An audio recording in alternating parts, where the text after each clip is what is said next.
నమస్కారం, నేను మీ షణ్ముఖ్. ఈరోజు మనమందరం పొలిటికల్ అనలిస్ట్ అడిసిమిల్లి శ్రీనివాసరావు గారు ఉన్నారు. నమస్కారం సార్. నమస్కారం అండి. దేశ ప్రజలు, రాష్ట్ర ప్రజలు గర్వించే పద్మ విభూషణుడు, అసామాన్యుడైన రామోజీ సారు ఈరోజు నేటి ఉదయం స్వర్గస్థులైన విషయం అందరికీ తెలిసిన విషయం, చాలా శోచనీయం కూడా. మరి ఆయన ప్రస్థానం జన్మించిన నాటి నుంచి స్వర్గస్థులయ్యేంత వరకు ఆయన తెలుగు జాతికి చేసిన సేవలు ఎటువంటివి అనేది ఒకసారి తెలియజేస్తారు సార్. అందరికీ నమస్కారం అండి.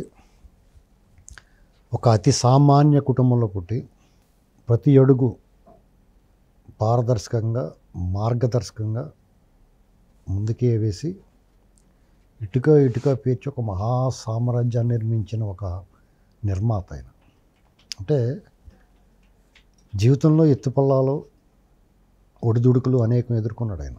అంటే మనకు కనిపించేదంతా కూడా ఈటీవీ, ఈనాడు గ్రూపు, లేకపోతే సినిమా పత్రికలు, సినిమా రంగం, సినీ నిర్మాతగా ఉషోదయ ఫిలిమ్స్ ఈ తెలుసు మనకి. అలాగే ఫిలిం సిటీ గురించి కూడా, రామోజీ ఫిలిం సిటీ గురించి ప్రపంచవ్యాప్తంగా ప్రఖ్యాతిగాంచింది. కానీ ఆయనలో కూడా కొన్ని ఫెయిల్యూర్స్ ఉన్నాయి. సోమా డ్రింక్ ఇలాంటివి కొన్ని చేశారు. కానీ ఏది కూడా ఆయన్ని వెనక్కి లాగలేకపోయింది. అంటే ఎప్పుడన్నా ఎదురుదెబ్బ తగిలినా దాని నుంచి పాఠాలు నేర్చుకుని మరింత ముందుకు సాగాడు ఆయన. ఒక రకంగా చెప్పాలంటే జీవితంలో 99% సక్సెస్ సాధించిన వ్యక్తిగా ఆయన జీవితం అనేటువంటి ఒక కేస్ స్టడీ. ప్రియా పచ్చళ్ళ దగ్గర నుంచి పోల్చుకుంటే అనేక మంది, అంటే ఆయన గురించి చెప్పుకోవడం అంటే, ఈనాడు రామోజీరావు గారు అంటే ప్రతి తెలుగువాడు, ప్రతి తెలుగు కుటుంబం సూర్యోదయానికి ముందే ఆయన మాట వింటారు. ఆయన సిరా చుక్కలో మన వాకిట్లో ఉంటాయండి. ఆ పేపర్ మనం ఆ పేపర్ చదవకుండా చాలామందికి పొద్దుపోదు, అసలు ఆ రోజు గడిచినట్టుండదు. అంటే సంక్రాంతికి, దసరాకి, దీపావళికి అలా సెలవులు వస్తూ ఉంటాయి. పేపర్కి ఒకరోజు సెలవు ఇస్తారు కదా. ఏదో కోల్పోయిన లోటు, ఏదో విషయం, ఏదో కబురు వినలేదన్న అసంతృప్తి ఉంటుంది ఆ రోజు. అందరు పండగ రోజే, కానీ ఆ రోజు మాత్రం అసంతృప్తి ఉంటుంది. అలాగే ఆయన జీవితాల్లో చొచ్చుకెళ్ళిపోయాడు. అంటే విశ్వసనీయత, నిబద్ధత అది ఊరికనే రాదు. దానికి చాలా ఆ విశ్వసనీయత సాధించుకోవడానికి నిజం మాట్లాడగలగాలి, నిర్భయంగా ఉండగలగాలి, నిబద్ధత ఉండాలి. ఇవన్నీ ఉన్నప్పుడే ఆ ప్రజల గుండెల్లో స్థానం లభిస్తుంది. అంటే సహజంగానే కొంతమంది ఈర్ష్యాలువులు అంటారు, కడుపు మంటతోటి ఉంటారు. అలాగే ఆయన వనంలో పండిన పండు తాలూకు టెంకలు అవి వేరే చోట మొలుస్తాయి. ఇదే ఉండాలని ఏం లేదు. ఇప్పుడు మామిడి టెంక ఉన్నదనుకోండి, మామిడి టెంక మీరు మామిడి పండు తినేసి టెంక పాతితే మీరు ఏ రకమైన రుచికరమైన, నాణ్యమైన, మేలుజాతి రకమైన పండు మీరు ఆరగించినా ఆ టెంక పాతినప్పుడు అదే మొక్క రావాలని లేదు. ఏదో మామిడి మొక్కే వస్తుంది, కానీ ఏదో మొక్క వస్తుంది. అలాగే ఆయన దగ్గర పనిచేసిన వాళ్ళు మాత్రమే ఆయన విమర్శిస్తారు, విషం కక్కుతారు. ఇది విని కుక్క మురిగితే కొండకు చేట అనే సామెత గుర్తుకొస్తూ ఉంటాయి వింటుంటే. ఏమైనా ఆయనకు అంత విశ్వసనీయత రావడానికి కారణం కూడా ఆయన అక్షర తుణీరాలు. ఆయన అక్షరాలు తుణీరాలు అంటారు, బాణాలు. అవి ఆ శరాలు గుచ్చుకొని విలవిలవాడేవారు ఉంటారు. మా భావనలు, మా అభిప్రాయం, మా అంతరంగాన్ని ఆవిష్కరించడానికి సంతోషపడేవాళ్ళు ఉంటారు. ఈ రాజకీయ చదరంగంలో ఈ రాజకీయ సమాజాన్ని ఒక రకంగా రాజకీయాన్ని ఆయన శస్త్రచికిత్స చేశాడు.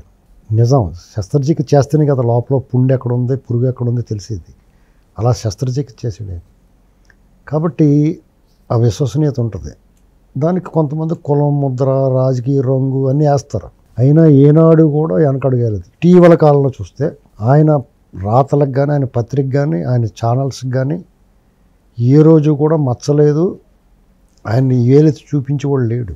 కానీ పనుగట్టుకుని ఆయన మీద దుష్ప్రచారం చేసి ఆయన విశ్వసనీయతను దెబ్బతీయాలని అనేక ప్రభుత్వాలు ప్రయత్నం చేసినాయి. కానీ గతంలో రాజశేఖర రెడ్డి కూడా ఇబ్బంది పడడం ప్రయత్నం చేశాడు. ఇప్పటికీ రాజశేఖర రెడ్డి ప్రేతాత్మ ట్రై చేస్తూ ఉంటుంది. కానీ ఆయన మీద ప్రజలకు ఉన్న నమ్మకం ఏంటంటే, మీకు చాలా పేరు పొందిన బ్యాంకులు ఉంటాయి, ఆ బ్యాంకులో దివాళా తీసేసింది, అందరూ ఏటీఎం కౌంటర్ల దగ్గర బారులు తిరగగానే ఇంట్లో పడుకున్నవాడు కూడా లేచి వచ్చేస్తాడు ఏమైపోతుందో అని. కానీ ఈయన సంస్థ మార్గదర్శి సంస్థ మీద భయంకరమైన ట్రోలింగ్లు, భయంకరమైన దుష్ప్రచారం చేసినా కానీ ఒక్కడంటే ఒక్కడు, not even a single person ఆ డిపాజిట్లో ఉపసంహరించుకోవడానికి వెళ్ళలేదు. ఆయన మీద మీకు బహుమతి ఇస్తాం, ఆయన మీద ఒక కేసు కంప్లైంట్ ఇవ్వండి అంటే కూడా ఆ కంప్లైంట్ ఇలాంటి ప్రకటన చేసిన వాళ్ళ తల్లి కూడా రాలేదు. అంటే కారణ జన్ముడు అది, ఎవరికో కానీ సాధ్యం కాదు అది. అంత విశ్వసనీయత అంటే మాట్లాడండి. అది సంపాదించుకోవాలంటే అదే త్రేతాయుగంలోనూ ద్వాపర యుగంలో అయితే యుగాల తరబడి తపస్సు చేస్తే తప్ప ఆ శక్తి రాదు. మీరు అన్నట్లు రాజకీయ ఉద్దండులు, కొంతమంది రాజకీయ వ్యతిరేక శక్తులు అతన్ని పగబట్టిన, వెంటపడిన చిరునవ్వుతో తన సమస్యలను ఎదుర్కొన్నాడే కానీ ఏనాడు నాకు ఈ పని చేసి పెట్టాను అటు దేశ ప్రధానులు అయితేనేమి, దేశ హోంమంత్రులు అయితేనేమి, దేశ రక్షణ మంత్రులు అయితేనేమి, రాష్ట్ర ముఖ్యమంత్రులు అయితేనేమి, అందరూ ఆయన ఇంటి గడప తొక్కిన వాళ్ళే కానీ ఆయన ఏనాడు నాకు చేసి పెట్టండి అని అడిగిన దాఖలాలు కూడా ఎక్కడా లేవు. మీకు అదేనండి, మీరు ఏ రోజు ఏమి ఆశించకుండా నీ స్వశక్తితో నీ రక్తాన్ని చెమటగా మార్చి శ్రమించి దాన్ని ఫలవంతం చేసుకున్న తర్వాత ఆయన దగ్గర పనిచేసే వాళ్ళు కూడా అలాగే డెడికేటెడ్గా పనిచేస్తారు. ఎందుకంటే నువ్వు క్రమశిక్షణగా ఉండి, నువ్వు పద్ధతిగా, నువ్వు ధర్మంగా, నీ యజమాని కరెక్ట్గా ఉంటే పనివాడు కూడా కరెక్ట్గా ఉంటాడు. ఆయన విషయంలో సపోజ్ ఫిలిం సిటీ ఉంది, సాధారణంగా ఎవరన్నా ఏమనుకుంటే ఇటువంటి ప్రాజెక్ట్ తీసుకొచ్చి ప్రభుత్వాల దగ్గర భూములు దొబ్బేస్తారు, కన్సెషన్ రేట్ లాగేస్తారు. కానీ ప్రతి ఒక్క సెంటు భూమి కూడా ఆయన కొనుక్కున్నాడు, ఆయన డబ్బులు పెట్టి కొనుక్కున్నాడు. దాన్ని వాళ్ళు రకరకాలుగా మాట్లాడతారు. ఇవాళకే కొనుక్కుంటున్నారు, వాళ్ళు 10,000కి కొన్నారు, 10 కోట్లకి కొన్నారు, 50 కోట్లు కూడా కొనుక్కుంటున్నారు. ఆ ధరను బట్టి అప్పుడు ధర ఎంత ఉంటే అంత పెట్టి కొనుక్కుంటున్నారు. అలాగని చెప్పేసి దాన్ని తీసుకొచ్చి ప్రభుత్వాలకి, ఇప్పుడు బ్రహ్మణి స్టీల్స్ ఉంది అక్కడ రాయలసీమలో, ప్రభుత్వానికి ఏదో కంపెనీ పెడతామని భూములు తీసుకుని తాకట్లు పెట్టుకుని డబ్బులు తెచ్చుకోలేదు ఆయన. అంటే ఆ వ్యక్తుల మీద ఎవడన్నా దుష్ప్రచారం చేసినప్పుడు ఎవరా అనుకున్నా కానీ వెంటనే తెలిసిపోతుంది అందరికీ. కాబట్టి ఆయనకి అంత విశ్వసనీయత ఉంది. ఆయన్ని టైకూన్ అంటారు అటువంటి వాళ్ళని. ఒక మేరు పర్వతం, శిఖరం, దానికి ఇంక వర్డ్స్ లేవు. ఆయన వ్యక్తిత్వం గురించి, ఆయన గురించి చెప్పాలంటే తెలుగు భాషలో తెలుగు ఈనాడు భాష అనేటువంటి దానికి ఒక నిఘంటువుగా తయారైంది. తెలుగు భాషకు నిఘంటువు మనకి ఏదన్నా కాంట్రాక్టర్లో దాన్ని ఏమంటారు చెప్పు తెలుగులో, గుత్తేదారులు అనేటువంటిది ఆయనే పరిచయం చేసాడు మనకి. భాష, మన తెలుగు భాష ఎంత అమృత తుల్యమో, తేనె లాంటి తీయదనాన్ని, తెలుగు భాష గొప్పదనాన్ని, ఆ మాధుర్యాన్ని మనకి పంచాడు ఆయన. ఎక్కడ నో కాంప్రమైజ్. అసలు ఈనాడు పేపరు స్కైలాబ్ పడింది చూసారా, అప్పటి నుంచి నేను చదువుతున్నాను నేను ఇవాళకి. ఏ రోజు కూడా వాళ్ళు ఏమైనా పొరపాటు రాస్తారేమో చూద్దాం అనుకుంటాం. అనవసరమైన వృధా ప్రసంగాలు ఉండవు.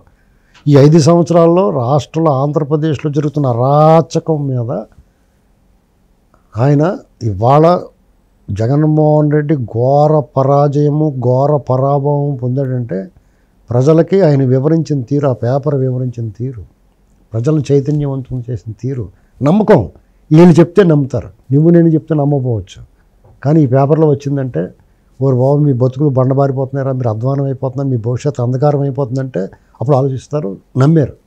కానీ ఆయన్ని ఎంత ఇబ్బంది పెట్టారు. అటువంటి వ్యక్తిని, అంత ఆ వయసులో ఉన్న సీనియర్ సిటిజన్ను, గౌరవించదగిన వ్యక్తి, మనకు తెలుగు జాతి గర్వకారమైన వ్యక్తిని అవమానించాలని, ఆయన్ని ఇబ్బంది పెట్టాలని విశ్వప్రయత్నం చేశారు. కానీ ప్రకృతి ఒకటి ఉంటుంది కదా, ఆయన మరణం దివ్యమైన మరణం, సునాయాస మరణం. ఆయన భీష్ముళ్ళట్టు ఒక రకంగా చెప్పాలంటే. ఆయన కొంతమంది మరణాలు ఉంటాయి, ముక్కలు ఏరుకొచ్చి మూటలు కట్టుకుని పట్టుకొస్తారు ఇంటికి. ఏంటండి ఏమన్నా సంపూర్ణమైన జీవితం, సంపూర్ణమైన విజయం, తృప్తిగా ఆయన ఆశయం నెరవేరి ఆంధ్రప్రదేశ్ ప్రజలకి, తెలుగు వాళ్ళకి మనశ్శాంతి దొరికేలా చేసి, నరకాసుర వధ అయిన తర్వాత, చీడపీడలు వదిలిన తర్వాత, గాలిధూళి వదిలిన తర్వాత ఆయన విశ్రాంతిలోకి వెళ్ళిపోయాడు. ఆయన శాశ్వతంగా సెలవు తీసుకున్నాడు. మహాభినిష్క్రమణం అంటారు దీన్ని. అంటే సంపూర్ణమైన జీవితం. ఆయన సామ్రాజ్యంలో లక్షలాది మంది బతుకుతున్నారు. ఉపాధి అండి. ఒక చెట్టు మహాసామ్రాజ్యం, మహావృక్షం. ఈ వృక్షం, దాని వారసులు ఆ సామ్రాజ్యాన్ని మరింత దేదీప్యమానంగా, మరింత గొప్పగా, మరింత సమర్థవంతంగా నడిపించి వాడు కూడా ఆయన పేరు నిలబెట్టాలని మనం కోరుకోవడం తప్ప మనం చేసేది ఏం లేదు. ఇంకా ఆ అక్షర కరవాలం నిప్పుకు చెదపట్టదంటారు. మనకు భౌతికంగా మనకు అదృశ్యమై ఉండొచ్చు, కానీ మనం భౌతికంగా మనకు కనిపించకపోవచ్చు. ఆ కరవాలం తాలూకు పదును, ఆ కరవాలం వేటుకు గాయపడిన దుష్ట శక్తులన్నిటికి కూడా తరతరాలకి గుర్తుండిపోతుంది. శిష్ట రక్షణ, దుష్ట శిక్షణ అంటే అదే. ఆ వ్యక్తికి ఆ శిఖరాన్ని మనం ఒకసారి శిఖర దర్శనం చేసుకుని సంతోషించగలం, కానీ దాన్ని అధిరోహించాలని కానీ, ఆ శిఖరాన్ని చేరుకోవాలని కానీ, శిఖరం చేరి ఆపై ఆకాశాన్ని నింగిని కోరాలని కానీ మనం ప్రయత్నం చేస్తే వృధా ప్రయాసం తప్ప, అందని ద్రాక్ష పొలను అన్నట్టుగా మనం దాన్ని అధిగమించలేం. కాబట్టి వాళ్ళని విమర్శించేద్దాం అనుకుంటే మన నోరే చెడిపోద్ది. అటువంటి వ్యక్తికి తెలుగు జాతి గర్వించదగిన వ్యక్తి అంటే టంగుటూరి ప్రకాశం పంతులు గారు, పొట్టి శ్రీరాములు గారు, బహుభాషా కోవిదుడు పివి నరసింహారావు గారు, ఆంధ్రుల ఆత్మగౌరవం ఎన్టీ రామారావు గారు సరసన చేరిన వ్యక్తి శ్రీ చెరుకూరు రామోజీరావు గారు. అలాగే ఈయనకి స్వర్గంలో ఎవరు ఆహ్వానం పలుకుతారో తెలుసా? గాన గంధర్వుడు. గంధర్వులకి, కిన్నెరులకి, కింపురుషులకి, దేవతలకి తన గానామృతాన్ని పంచుతున్న బాలసుబ్రహ్మణ్యం గారు స్వాగతం దొర అంట ఆయనకి స్వాగతం పలుకుతూ ఉంటాడు స్వర్గంలో. రామారావు గారు, బాలసుబ్రహ్మణ్యం గారు, పివి నరసింహారావు గారు, పొట్టి శ్రీరాములు గారు, ఆంధ్రకేసరి ప్రకాశం పంతులు గారు, వీళ్ళందరూ కూడా మనకు అతిథి వస్తున్నాడు అని అక్కడ కూడా సంతోషంగా, హాయిగా స్వర్గంలో వాళ్ళు మనల్ని వీక్షిస్తూ ఉంటారు. ఆయనకి గణన వాళ్ళలో